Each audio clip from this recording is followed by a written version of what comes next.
Okay, how do you find good employees? I know say this a lot, and for people who watch my content a lot, they understand that I've already answered this question like a million times, but I understand that, I have new viewers every single day. So technically, I have to answer the same questions every single day. People ask me still, how do I get customers? I say, have you ever checked out my YouTube? They say no. I say, well, maybe check out my YouTube.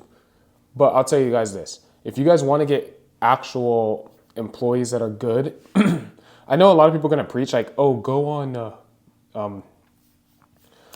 A lot of people are going to preach going on Indeed, right? They're going to say, oh, go on Indeed, and the next 30 people you churn through, maybe 5 of them are going to be good. Like 1 out of every 6 lead from Indeed. It may be a lot worse than that. I'm pretty sure it is a lot worse than that. The reason I don't know the statistic is because I actually do not do that. I don't find employees on Indeed. So this is what I like to tell a lot of people. I'm not going to lie. I have a unique advantage? Yes.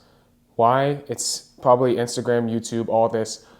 I have people sourcing me and asking me for jobs all the time. So what the one benefit of, Instagram, and I mean, do you have to have as much followers as me? No, not at all. Like when I had 1,000 followers, 1,500 followers, I was having people DM me on Instagram asking for a job. Like you don't have to be by any means have a big following at all. Like I had people messaging me at 1,500 followers. And I mean, like literally, if you want to have 1,500 followers, you can follow a bunch of lawn care pages. You get a bunch of people following you back. Like it's not that hard. But if you don't have a page, which is 99% of people, right? So you don't have people just constantly hitting you up. And I also use this method. It's going to be headhunting. And I know this is kind of controversial because a lot of people think that, oh, you should find all your employees through Indeed and have people train up with 0 work experience. Like, yes, maybe it's good to create a training routine where you can hire a bunch of people who know nothing and train them up. It's good to develop that system, but is it necessary?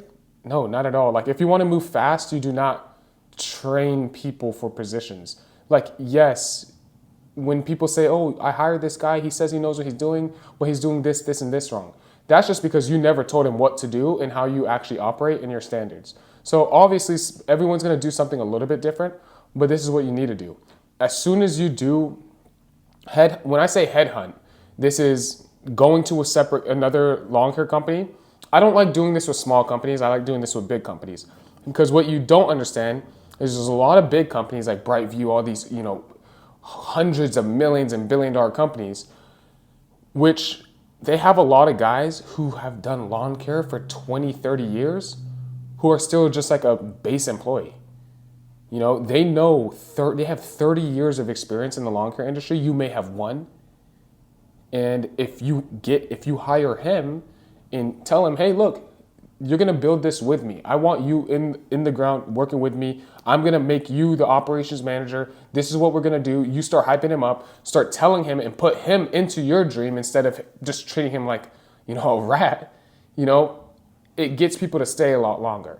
And that's what I mean when I say hire good guys.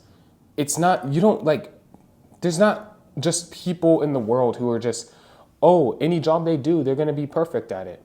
They only work hard and they only stay motivated if there's a reason to stay motivated. If you just say, yo, come to work every day, 4 days a week, 5 days a week, and just work and go home, and that's your life, think about that, bro. That life sucks.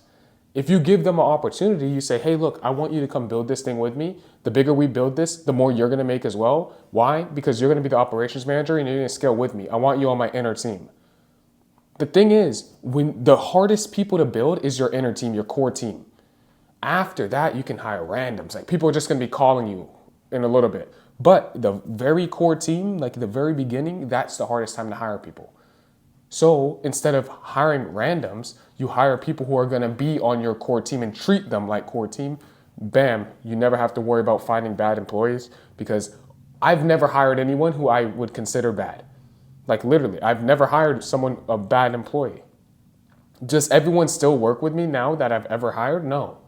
But that is for a variety of reasons. Maybe they got a higher paying job. Maybe they got this. Maybe they just moved states. You know what I mean? It's not about that it's not the fact that they just quit or that I had to fire them because they weren't quote unquote good, because I understand that to make someone actually put effort into something, you have to give them goals. You have to let them have a dream of their life, not a fucking rat race job, dead end job. If you treat it like that, no crap, you're gonna have crap employees.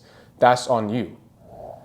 All right, and the next question is, obviously, the question I get literally every single day: how do I get more customers? So, unless you want to just go, watch some YouTube videos of Chase Grant, you may find out how to get lawn care customers. But what I will tell you is this: your marketing should switch over time. You shouldn't just only do one thing the same way when you're at ground zero versus $1 million company, right?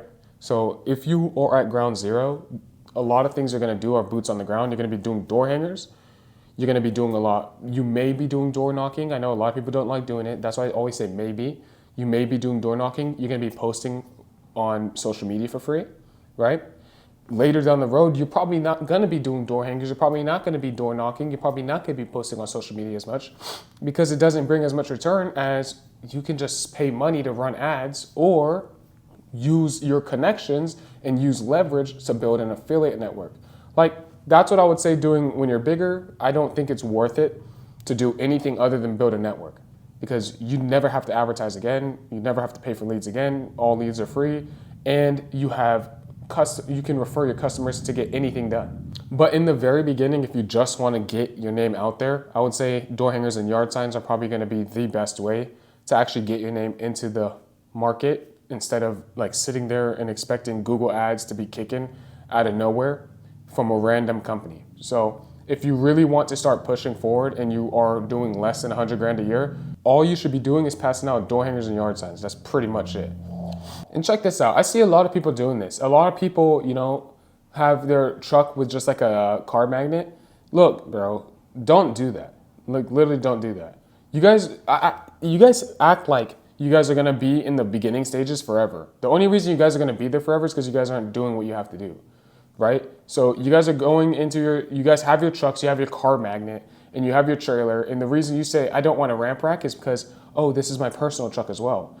Well, I'll tell you this much. If you actually knew how to grow your business and you were actually listening to anything I can say, listen to anything I say, you would see that, oh, maybe I can grow a business in this next year to the point where I could have a separate work truck. Like, I could buy a cheap work truck for the time being and have whatever car I want. Maybe that works, right? Maybe I can actually decal my truck, because this is not going to be my truck for the rest of my life. Like, it's only going to be my beginning setup and my personal car it should only take 6 months. The only reason it's taking you guys longer is because you guys are not doing what I say.